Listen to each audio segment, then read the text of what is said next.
everybody. Thank you for attending for this volunteer update webinar in our series. Today I'm going to be talking about open enrollment fraud and scams and how beneficiaries can protect themselves. So if you are all out doing any presentations or anything like that, I can give you, well, I've actually sent this presentation already to you all. So of course, you know, with open enrollment coming around the corner, sorry if this is news to you, it's about to be here before we know it. Of course, you know, open enrollment starts October 15th through December 7th, so it'll be here before we know it. So in just me getting out and doing, you know, presentations, stuff like that, beneficiaries are already telling me that we're already getting calls. Oh, Lonnie, sorry, 1 second. Let me see who's unmuted. Okay, should be good. Sorry, go ahead. Beneficiaries are already getting calls regarding, you know, them changing plans or them, you know, claiming to be from Medicare and that, you know, that they've, you know, there's a cheaper plan for them or a better plan for them or whatever they're telling people. This one last gentleman that I talked to the other day, they didn't even say who they were with.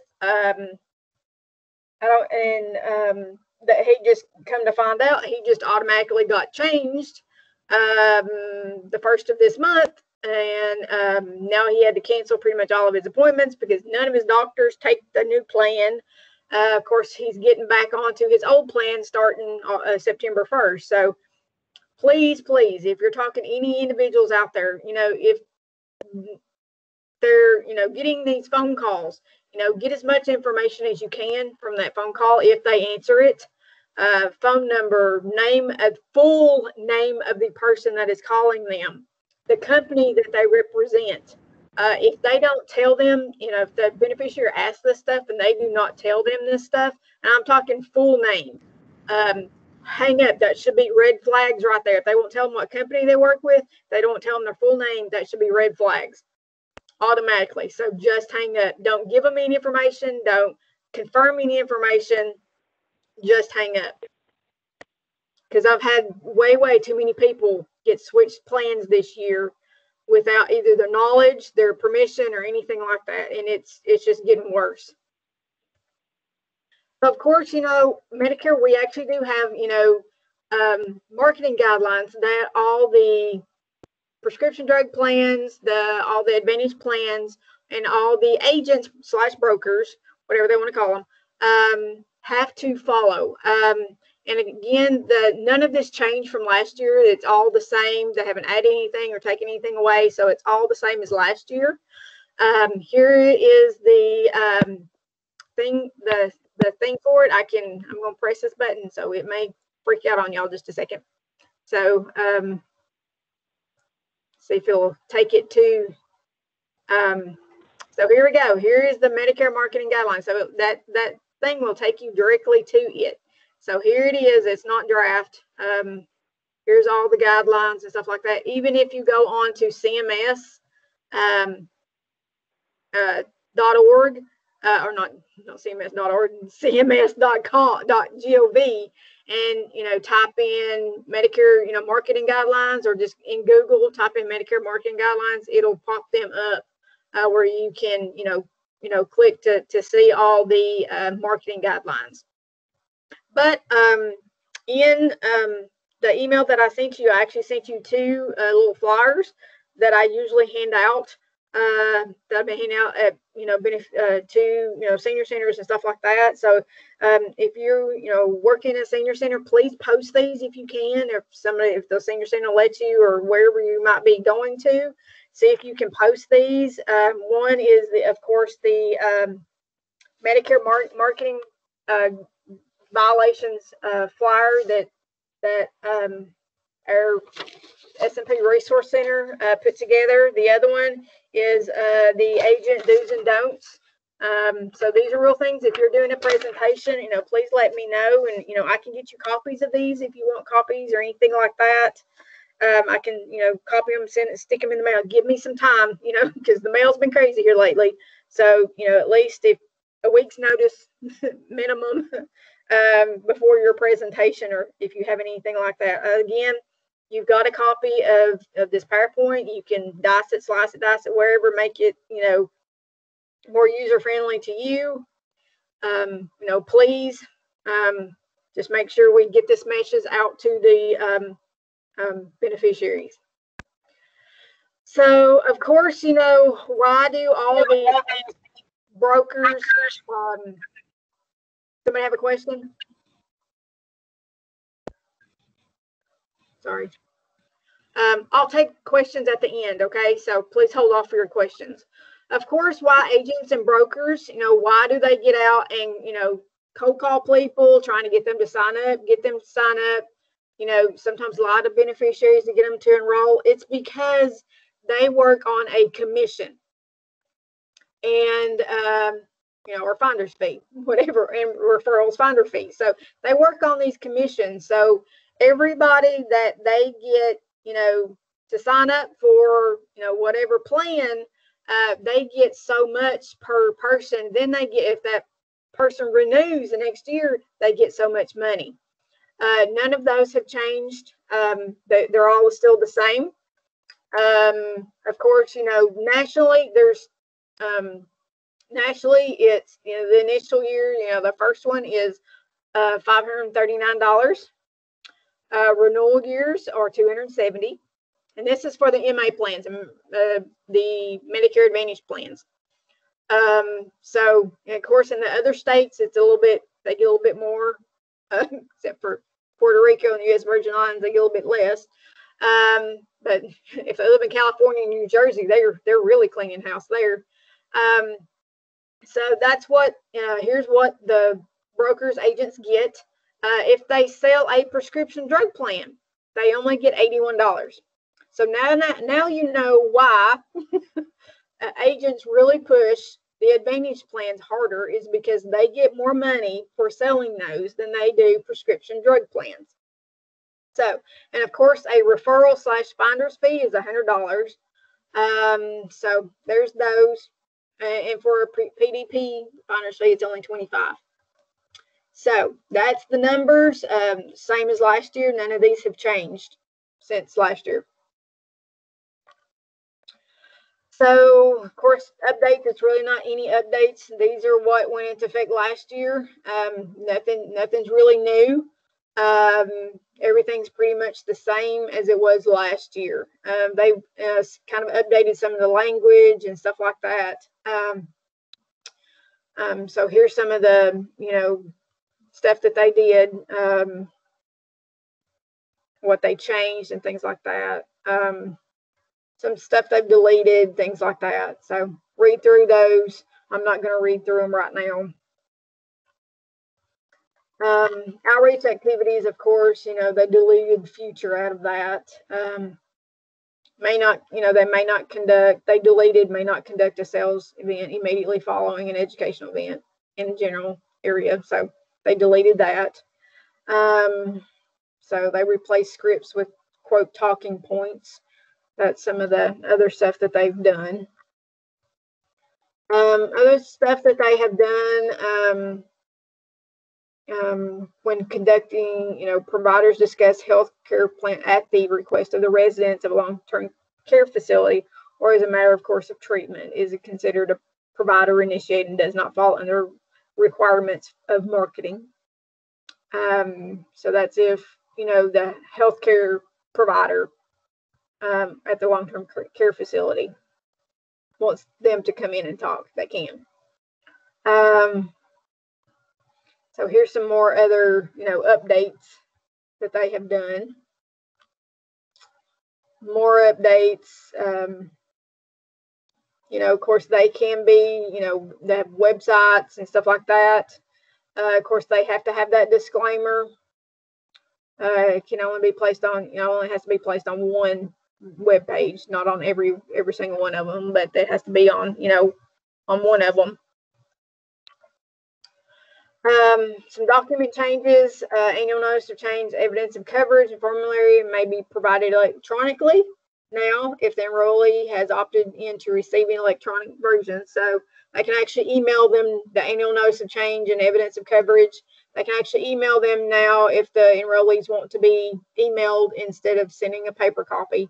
That's to cut down on the paper waste. If an enrollee has requested a hard copy of the directory, the plan may, attach an addendum of recent updates instead of printing an entirely new document. Again, saving on paper.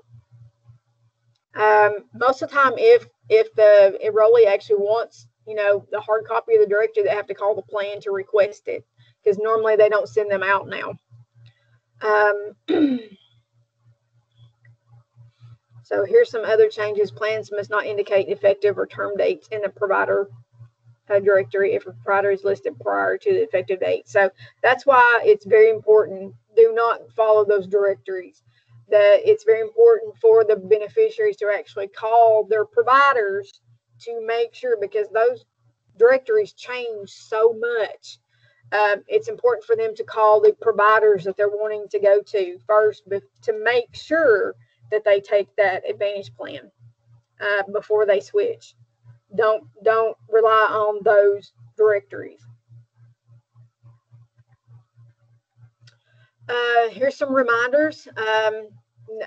The Advantage plans can now contact people by email, but they actually have to have an opt-out, on there where they can opt out of receiving emails.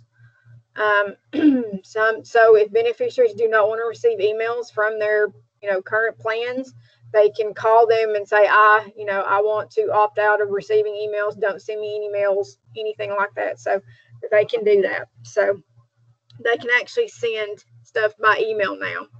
But as I said, there has to be a opt-out feature in there. This does not give agents permission for the unsolicited phone calls or door-to-door or anything like that. This is just strictly emails. So of course, as we have in years past couple of years, Medicare Advantage plan has the open enrollment, their open enrollment, which is January 1st through now it's March 31st. So the Medicare Advantage plan open enrollment, keep in mind for those, lets people change if they're on Advantage plans to switch during those times. So of course, now, October 15th through December 7th is also the annual enrollment period. So keep that in mind. What's coming up is the annual enrollment period, not the open enrollment period. That's for the Advantage plans. So what I tell beneficiaries when I'm talking to, 4 things to remember: know the rules. So, read that. If you can, read the do's and don'ts. Read the CMS policy.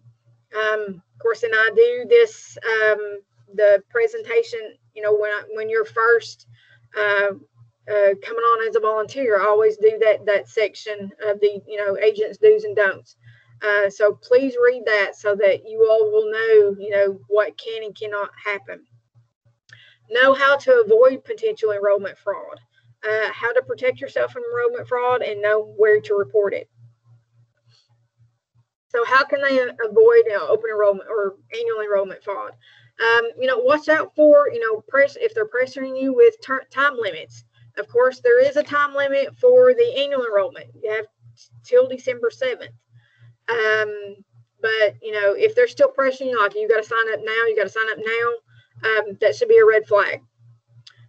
Anybody asking for Medicare number, Social Security number, bank information before you even say, hey, yeah, I'll agree to take this. If they're even asking for that before you even say yes, that should be a red flag.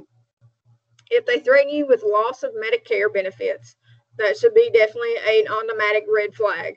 If they offer you any gifts over a certain amount, and I think that amount is like $15, if they're offering you trips or anything like that to get you to sign up, that's a red flag.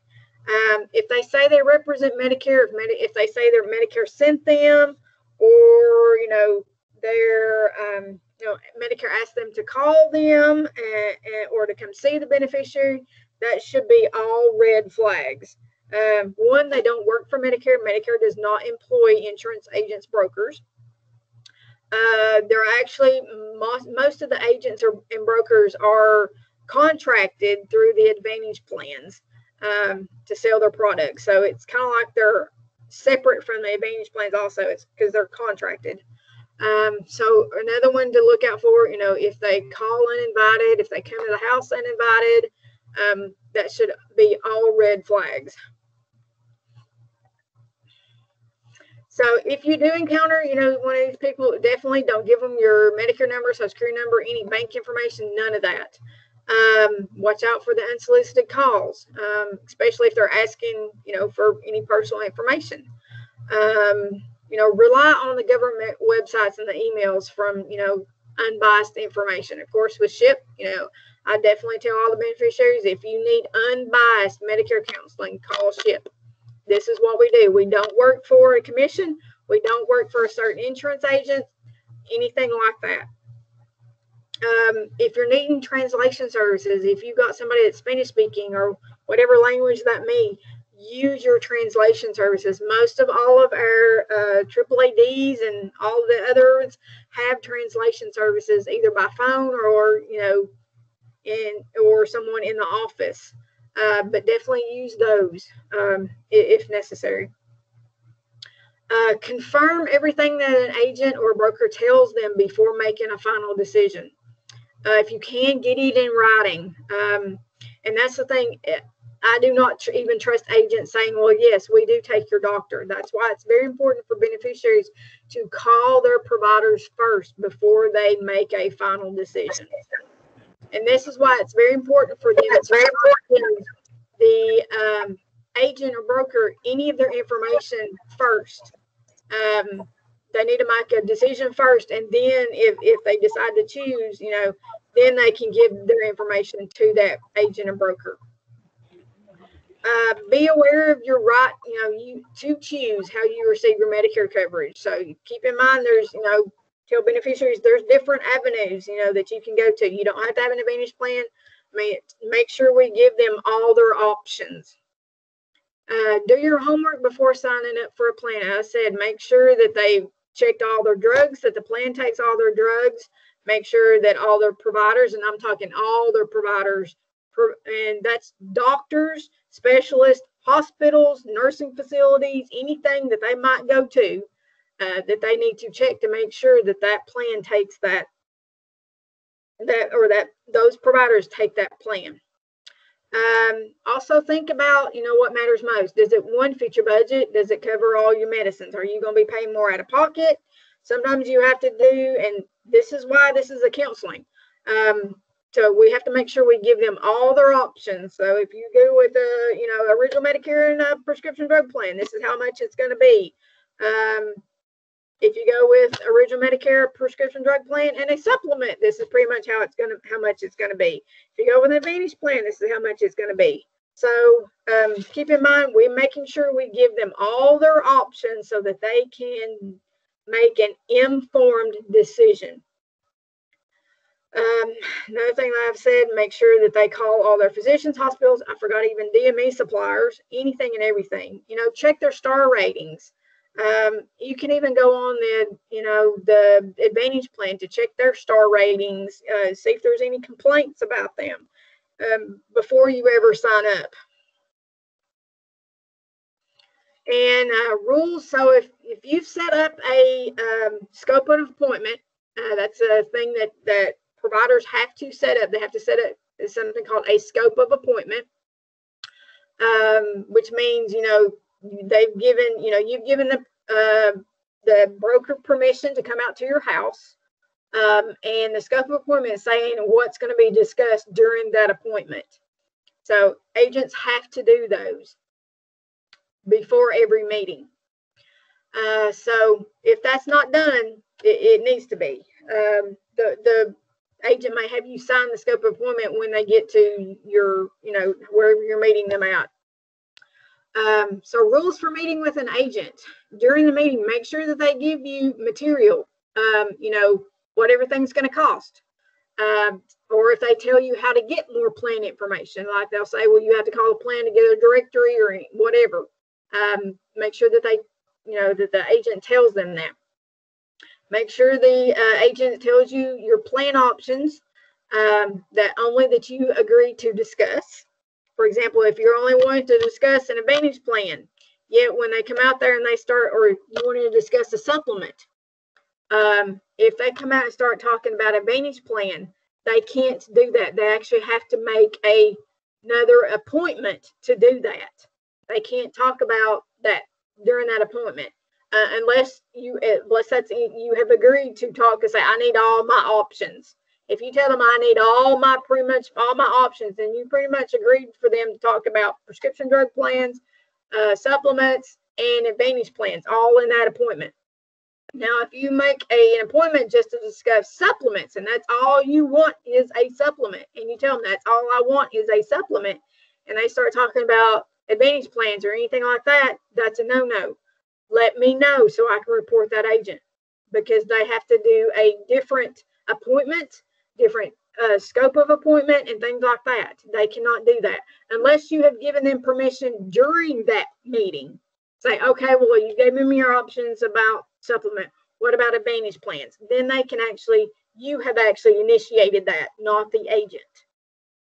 So keep that in mind. If the beneficiary has initiated another type of insurance during that appointment, they can do that. Make sure they give you an enrollment form. Make sure, if you have not agreed to accept that plan, make sure you keep that enrollment form. Don't give it back to the insurance agent, especially if you've signed it. Do not sign a blank form. Collect your completed enrollment form. Make sure that they leave a business card with you. And if you ask them to say, hey, give me some more business cards so I can give out to family and friends, that's okay. You have requested that. But agents should not be asking you to leave cards for you to pass out to your friends, because that would be an unsolicited phone call. So unless your friends have you've requested the cards and you've passed it out to friends and family. So rules of reading with an agent, part 2. Make sure that they don't charge you a fee. They do not. You should not be charging a fee to process your enrollment. If they do, if they ask you for money up front, that should be a red flag.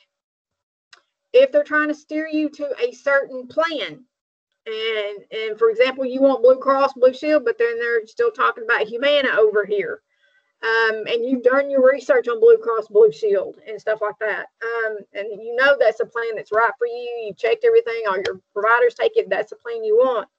Then and if the provider or the agent tries to sell you a different plan, that should be a red flag. If they tell you any incorrect information, or tell you this is the best plan, the highest rate plan, or whatever, then that should be a red flag. Anything inappropriate. If they tell you this is the best plan for you, that's why we should never tell a beneficiary this is the best plan for them. We should tell them, here is your options. This one's going to save you the most money. This one's not. This one's going to save you. That's why we have to give them their options. Tell you other plan options you haven't discussed. I said I've already went over that. If they pressure you to join, I said you have to join now or something like that. If they're trying to pressure you, that should be a red flag. They should not ask you to give names and phone numbers or addresses of any of your friends or family. That should be a red flag. I said if they ask you to sign the enrollment form before you're ready, that should be a no-no. It should be a red flag. You need to ask them to leave. So here's some examples of enrollment fraud that I've dealt with. And I've dealt with plenty of these this year. It's been crazy. Agents enroll a beneficiary into a plan without their permission. I've had to get several switched back, even retroactively switched back to their old plans because they had not given anybody permission to switch them. And the ones that I've dealt with that were the worst is the ones that were going through cancer treatments. They were about to start their treatments. And then, this person switched them at the end of the month. So their new plan started the first of the month. So they actually had to miss getting their cancer treatments, their chemo and radiation, anything like that. I had several of those this year, and it was so sad that we had to wait, because it takes me a couple days to get them switched back. So keep that in mind, when you're talking to beneficiaries, it takes a few days to get things switched back. This last one that I was talking about, he got switched without his permission. He had to get a referral to go to a podiatrist because he was having foot issues. Well, he had to cancel that podiatrist appointment because, one, they switched him. They called him on July 30th, I think, is when they called him. And the new plan started August 1st. So he had to cancel that podiatrist appointment, even though he had went through all the trouble of getting a referral, getting the podiatrist appointment. He had to cancel that because the podiatrist, and even his primary care physician, does not take that new plan. So please, it can really mess up someone's treatment and stuff like that. So another examples of enrollment fraud: agent told the beneficiary that their physician takes the plan. I've had several of those. Agents, I've had an agent offer free trips or meals in return for signing up. Have agents misrepresent the plan, didn't tell them the correct information, told them, not even that, their plan would cover everything when it didn't, things like that. So that's some examples I've dealt with. But I even had agents tell them they have to sign up for this plan if they were to lose their Medicare.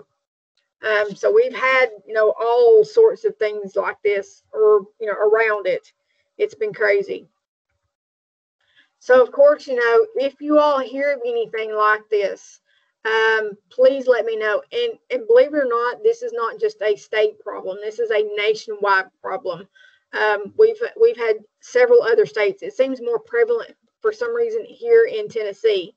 We're the worst ones with marketing violations right now. Us, and I think Kentucky maybe, are the worst states for marketing violations this year. And I guess it's because of all the referrals that I have been getting, but we're the worst ones that OIG knows about and CMS knows about.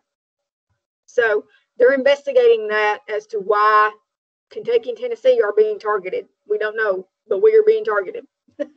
So if you all hear of anything, please let me know. And the sooner, the better, so that I can get them either switch back to their plan, especially if it's, they're, I said the ones with cancer treatment, I had to rush those to get them to switch, because that was, actually went back to patient harm, because they were missing chemo treatments, radiation treatments. It was just crazy.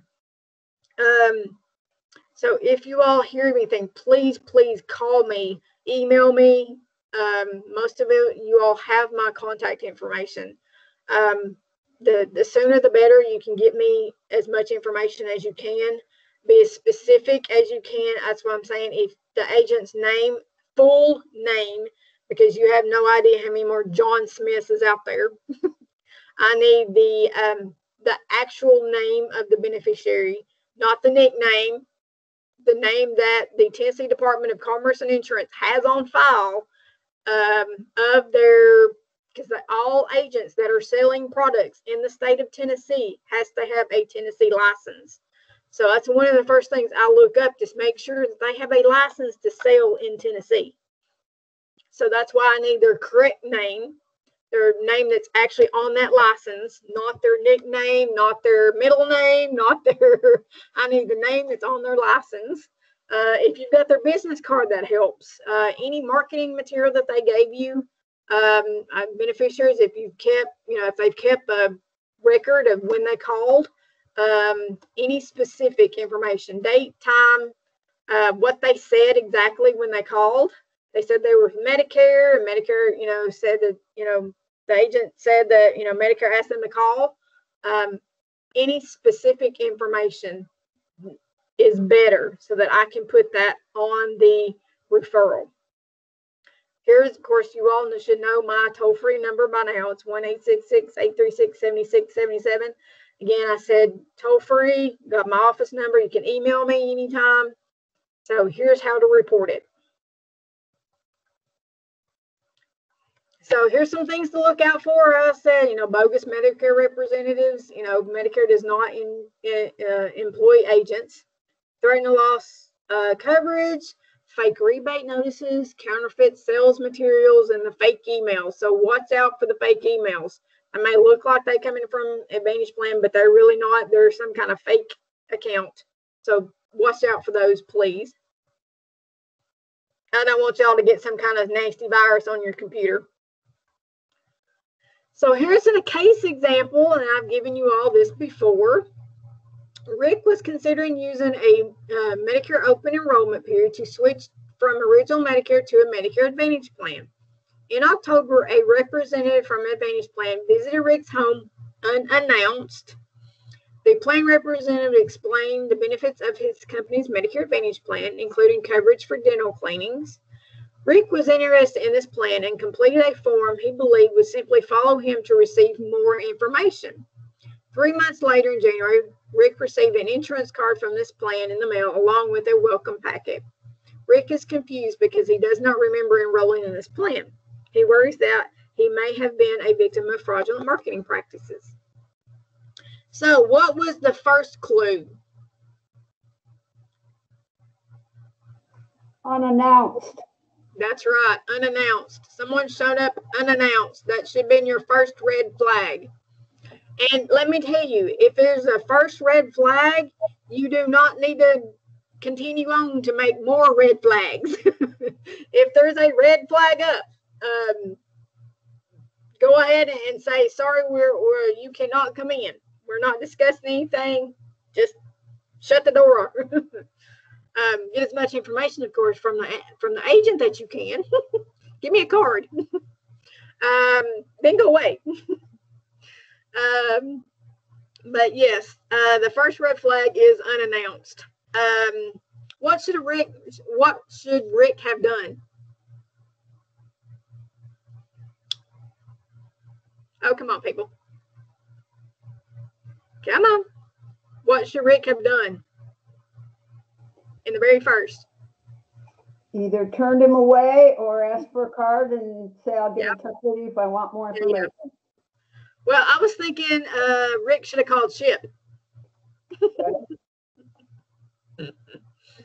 Yeah, don't even entertain. Don't even get on the internet looking up plans, especially putting in your information. Don't give them your phone number, because a lot of people recall those advertisements you see on TV.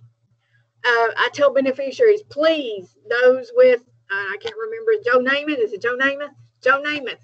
Ignore those. The ones that the advertising you see on TV, call this number. You may be eligible for free Medicare benefits, and don't call those numbers.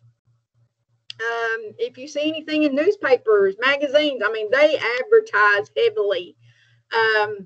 Don't call those numbers. I tell beneficiaries, please don't call. If you need unbiased Medicare counseling, please call the SHIP program. So when you're all going out and talking to these beneficiaries, that's what you need to tell them. Call SHIP, or call Medicare. Call them 1-800-Medicare or call SHIP. We're both unbiased. Don't believe what you hear on TV, what you see in ads. It's just because it opens up a bigger can of worms for you. So keep that in mind. Here's some resources that you all can go to look at. So here's the Medicare manuals, if you want to look at those. That's a nice little read right there. There's several of those, so keep that in mind. That's massive. The Medicare Communications and Marketing Guideline, it's down there. The link is the Medicare Communications and Marketing Guideline, the updated memo where they've done some changes to the wording, which I had earlier. So that's those. So now I'm going to open up for questions. Anybody have any questions? I know this one's short and sweet, but it's because there wasn't a whole lot of changes from last year.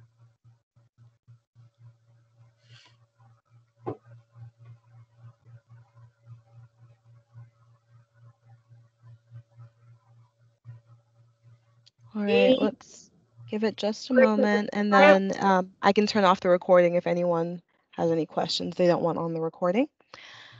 I will go ahead and turn it off now. Okay, I'm going to make my